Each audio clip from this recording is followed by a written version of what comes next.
Back to listing another 5 underused DC characters. And I'll be upfront, and that is number 5, who is probably the most controversial of them all, and that is Ryan Wilder, a character who's created for the Batwoman TV show. A show that's crapped on a whole lot more than I think it probably deserves. As yes, I did watch the entire series, and of course it had problems, especially in season 1 with that interesting trailer. You know, you've all saw it. I don't have to explain it why it was quote unquote interesting.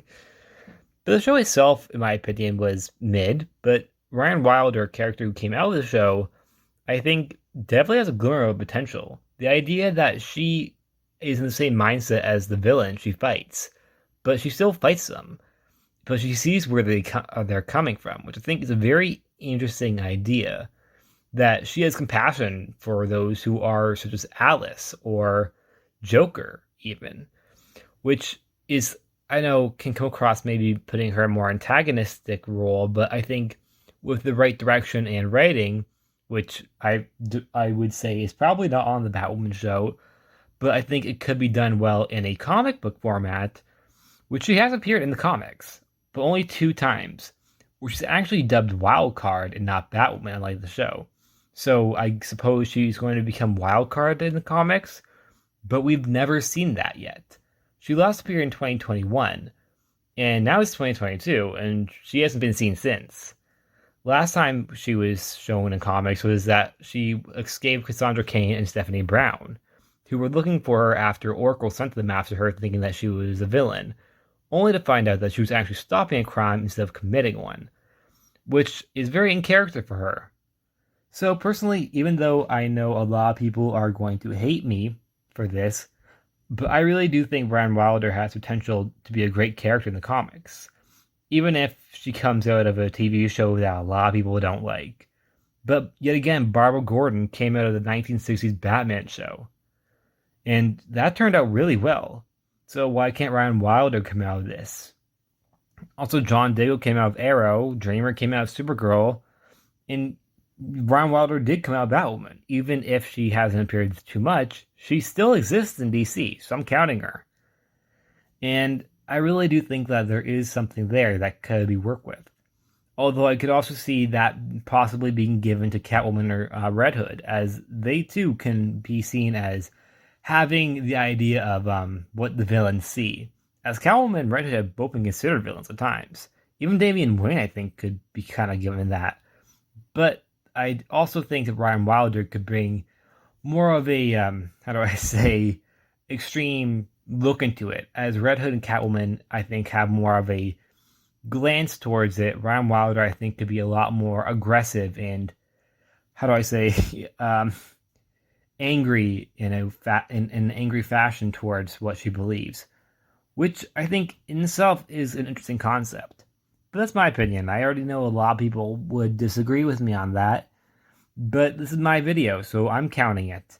So you can just not watch this video then if you don't agree with me, which we all have our own opinions. So if you don't agree with me, that's valid, because I know people will disagree with me. And I don't think a lot of people will agree with me, unfortunately. But since this is my video, I'm including her in the 5, which of 5 characters who I think have potential in comics but are very underused. Well, underused now. Some of these characters were very much used in the 80s and 90s, but are very underused now. And now on to number 4. Number 4 is Jericho, the son of Deathstroke and Adeline Kane. Used to be a very important character in both Deathstroke and Teen Titans lore, but as of recently just pops up to remind you he exists. Well, his sister, who I'd say certainly is more popular, and I do like Rose, she kind of entirely eclipses his character. But I like Jericho too, and I think he deserves more than just a mention here, a reference there, and an appearance where he's just to say that he exists still. Which I think he deserves more, as he had a very interesting arc in the early 2000s, late 90s, etc. He is a telepath who's also an assassin and a son of Deathstroke. That right there is a really, really compelling argument to make him a big character. But instead, he's treated as if he is a minor threat sometimes, while other times he's treated as if he's a big threat. But the times he's treated as a big threat, he's in no control of his own abilities. Instead, he's being possessed by a demon. I think that he has a lot more going for him. Just the concept or idea of a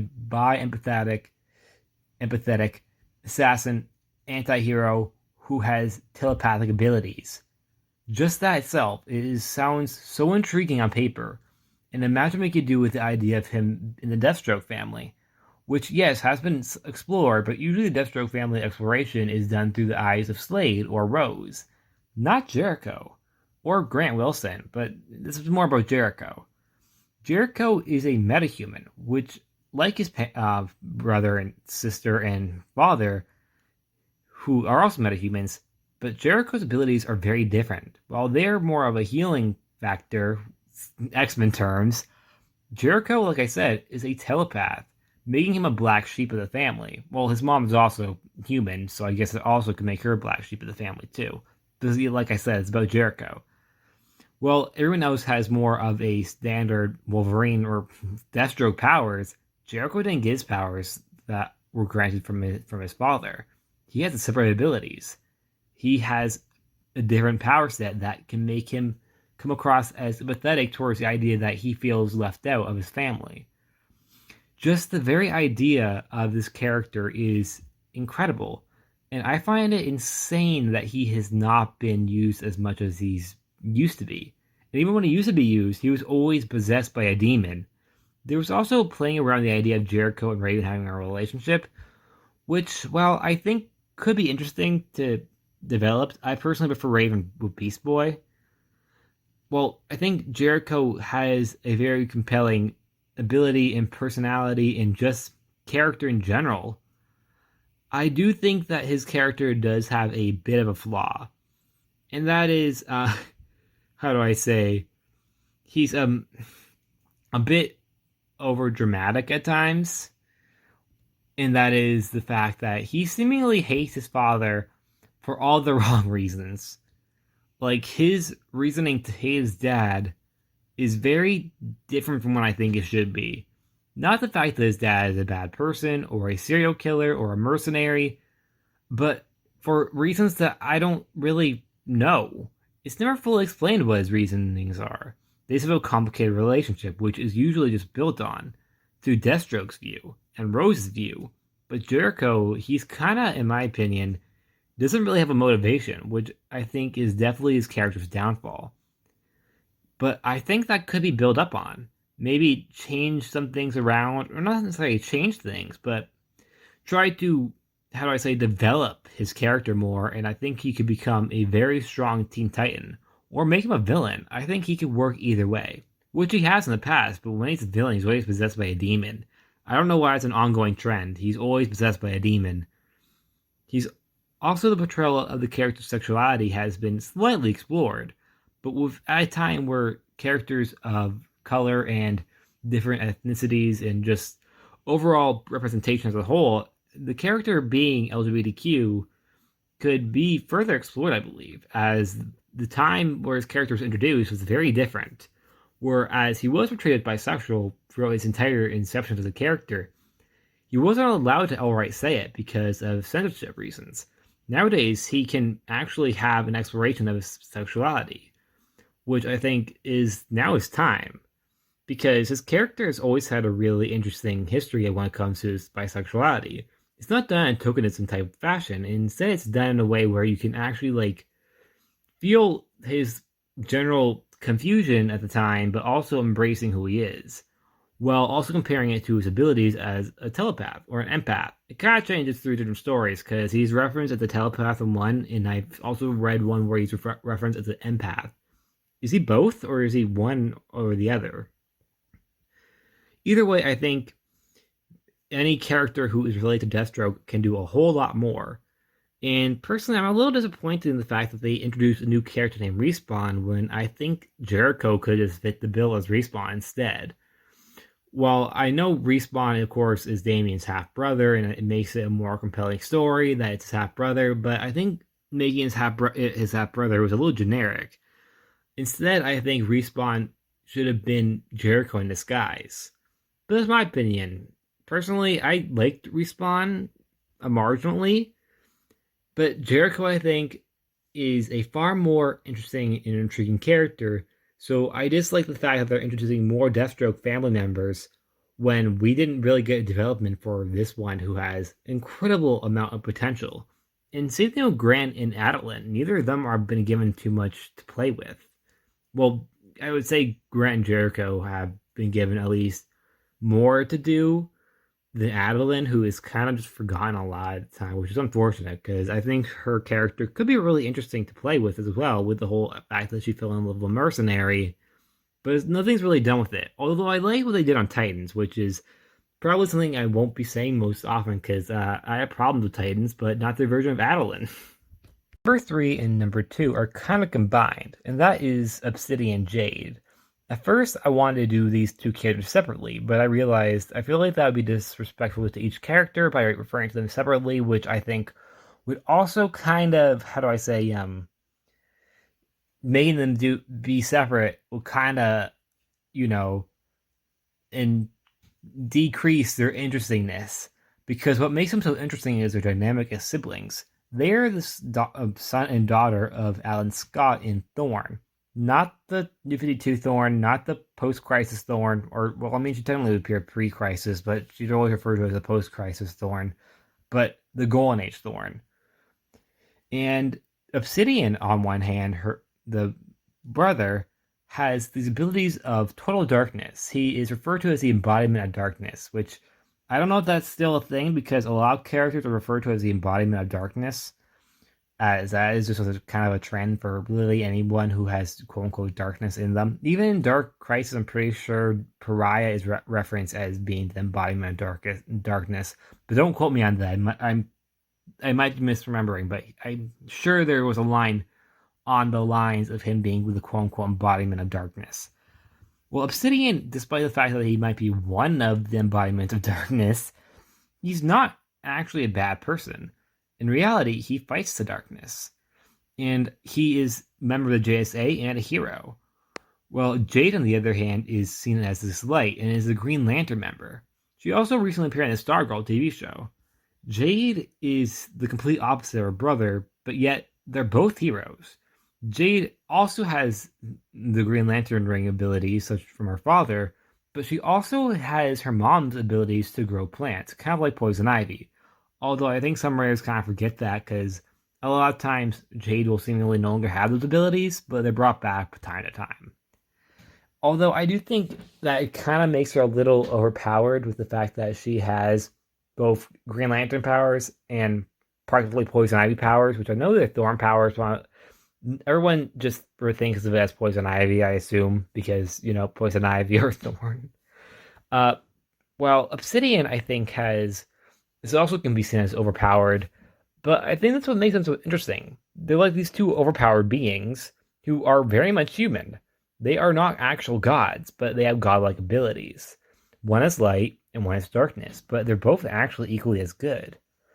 And I think the idea and ideology of that sibling relationship can be really explored as a whole concept of the difference between the human experience. Does that make sense? Like how some people are more of the emo side, per se, who are more socially awkward, like Obsidian. He is very, very, like, keeps to himself. He's very shy. Well, Jade is more outgoing. She wants to be out there in the battlefield and seen as this great hero. But they're both good people. There's nothing wrong with being either or. There's nothing wrong with being more kept inside and being shy. And there's nothing wrong with being more outgoing, like Jade. I think there's really something there to be played with, but some reason they've always been now dubbed as cameo characters as of late, which I really dislike because I really like both his characters, but neither of them are being given as much as I think they should be given because they've not really done much. They were part of the Infinity Inc. comic and they had a pretty big role in the JSA comic pre-New 52. But after that, they were practically just gone. There's also a potential confusion of who their mom is because their mom kind of doesn't exist anymore, but then she did. But for some unknown reason, during the time their mom didn't exist anymore, they still did. So I don't understand how that works. So if their mom no longer exists, how did they exist? Or did they have a different mom that time? But it was never mentioned that they had a different mom. Anyways, this like whole dynamic between the two siblings, I think, is a really strong concept that just needs more development and more time to be focused on. I think they could even be given their own comic together. Although I do see them potentially hitting a little bit of the whole, not necessarily genericness, but comics recently, I would say, have a big deal of siblings. And I would say Obsidian and Jade, in my opinion, although I think they are unique than all the other different sibling dynamics, they could also be kind of, I would say, might fall in the category of the whole generic sibling dynamic. The whole, Wonder Twins, Quicksilver and Scarlet Witch, Nightwing and his sister and his comic. That's a really weird thing. I don't understand what's going on there. Jericho and Rose even. So I think Obsidian and Jade might not come across as that original. But I still think they should be given a chance at least. And more than just cameo appearances that show up in the background. As also, I think Jade having glowing green skin is a very interesting visual, which I know sounds stupid, but I just find it really interesting how our design, as most Green Lanterns have a Green Lantern aurora around them, Jade is literally green, which I just find really interesting. Or necessarily not interesting, but kind of like a funny joke. Even though it's not meant to be a joke, I just find it kind of funny that she's actually green. Like, she doesn't, like, not a green costume. She's legitimately green. Talk about having a green thumb like your mom. And now that we're done with number 3 and 2, we're on to number 1. Number 1 is Question, aka Vic Sage. While I love Renee Montoya as Question, and I do prefer her as the Question, with it being a legacy role, I don't think they should just throw Vic out altogether as a character.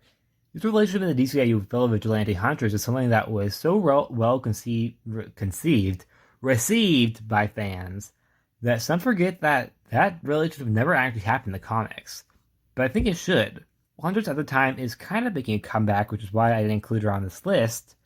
Vic is still on the sidelines. There was a time in the New 52 where he was a part of the Suicide Squad, which was really weird, because he was just randomly there, helping Amanda Waller. He had nothing to do with being the Question. The only similarity he had to his previous Question character was the fact that his name was Vic Sage. And instead, the Question in the New 52 was just this really weird embodiment of spirits. I thought that was a really weird decision.